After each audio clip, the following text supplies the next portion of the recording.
She said, is it more mentally beneficial to train alone versus training with partners? I'll let you go with this one because I have a very strong opinion on this, but I'll let you go first.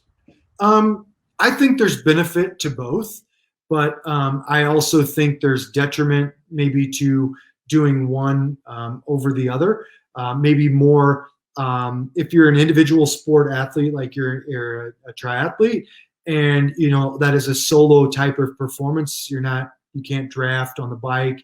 You're in the water. You're not really doing that. And if you become over reliant on having conversations or talking in the groups and things like that, and you haven't really done enough of like pushing yourself in the singular efforts, that might be detrimental on race day because you've always had those training partners that can push you a little further. The inverse of that is if you're constantly doing everything solo, I think that there comes the risk of potential self-burnout. There's a lot of restorative properties in that group workout and exercising with others. So I think it's kind of seeing what things feel like for you and balancing, okay, what gives me the best blend and most bang for my buck? Because the last thing we want to do is really dial into the things that we enjoy and like, but are exposing us in a way for racing. So if we're constantly like enjoying and doing the group workouts, but that's creating a situation where we race, where we're not as able to perform because there's no one there pushing us, because we haven't really been training ourselves to continue and pick that up and get those last, hard miles out, then that's kind of where we want to look and see what that blend is. Yeah. Different makeup for everyone. And I think it's also a different makeup pending where you are in your training program, right? If you're in the off season, then maybe, yeah, sure, group rides are the norm or things like that. But I think it depends on where you're at, what your objectives are, and things like that.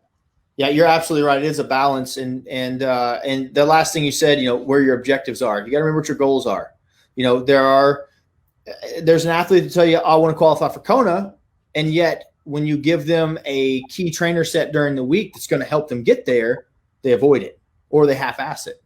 And so I also think that you have to truly, kind of like we were talking about earlier with Vaughn, kind of figured out what works for him in training. You have to understand, are you intrinsically or extrinsically motivated, right? Because if you're a group ride hero and you're winning all the local group rides, then that's probably you're there because you enjoy that feeling.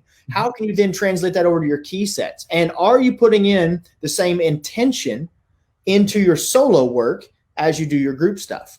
But I do think it's a delicate balance. I'm a super social creature. I don't like to run. I don't like to bike. I don't like to swim. But if I got friends doing it, I'm there. Like, we'll make it happen. And so for me, I learned that early on.